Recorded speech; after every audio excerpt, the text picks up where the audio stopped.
What do you think about the Benzino and Wack 100 situation? Like how Wack exposed some personal things about Benzino with the snitching and his fiance. I mean, at some point in time, the street nigga becomes a grown man, and at some point in time, the snitching bullshit just got to go in the garbage. Benzino is not living like a street dude no more. The dude is in the industry now. He's a working man. Yeah, that's a great thing to talk about because I've always asked, like, at some point, like, doesn't, like, do you not just No, always. better yet, hold up. Better yet.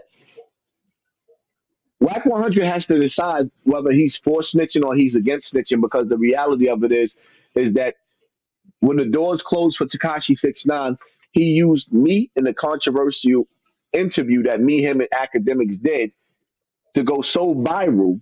That the interview went so viral that because they used my energy. That's when I was top dog, and I'm going live with 20,000 people watching me on a daily basis. 20,000, 7,000, like this. The numbers that you see academics doing, those were my numbers. So I was creeping up, taking the number one spot, and they derailed me. Right. Clear as day, everybody with eyes could see that they derailed me. And if you it's either you with snitching or you ain't. You standing with Takashi 69, but you mad at Benzino. What's the difference? Yeah, but I wanted to highlight because, like you said, like at some point it has to go in the garbage, right? Because, like, I mean, are you going to be a certain age where you're like considered a senior citizen or something, and are you still going to be living by that code then, or like you've outgrown, you're not living that lifestyle anymore? Everybody has a different take on that. Some people feel like you got to take it to the grave. My whole thing is all these dudes that's supposed to be so stand up. When there's sucker shit going on in the community, where are they at? Like one of the stories you see me dealing with today, you got the twin sisters that got stabbed up in Brooklyn. The reality of it is, where's the OGs at? That where's the big homies at? That's part of that set because he was a gangbanger. Shorty was a gangbanger. So the OGs of that set is supposed to have dealt with that already. The police ain't supposed to deal with that. They supposed to deal with that. But there is no rules. You can't put rules in a game that there is no rules. The streets have a black eye forever. From what you understand, right?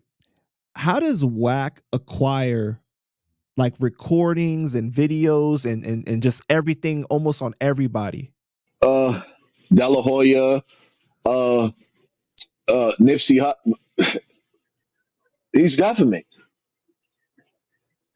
It ain't hard to figure out. Nigga move like he's CIA. If it walk like a duck, it talk like a duck, it's a duck. Yeah, and that's another thing because I interviewed Hocus, right? And Hocus has said that he had got a call from somebody, that's connected that told him that Wack was an informant. Man, roll the clip. I got a phone call today from a friend, and they called me because they reached out to one of their friends who is a ex FBI employee. They're ex FBI employee, not an agent, but an employee with the FBI. I won't say what they did or what they job description is. But my friend reached out to their friend because and then when they was asking about him, and my friend asked their friend, is it okay if we call him and tell him because Wack is baiting him? And so they called me, and in a long story short, they told me that everybody knows this in them offices that Wack 100 is working like for the federal government. Everybody knows this, like to them. She said, we all know this. Listen, of course, don't put, I say, I'm not going to say no name. I asked them, is it okay for me to tell my people, just not say who? They was like, yes, it's okay. But please, beg me, please leave him alone. He's baiting you. He is baiting you. Leave him alone.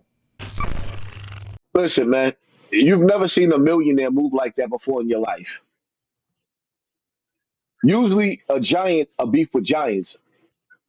Wack 100, for you to come down to the level and sit down with a YouTuber, me, a YouTuber, and then pick a fight with a YouTuber.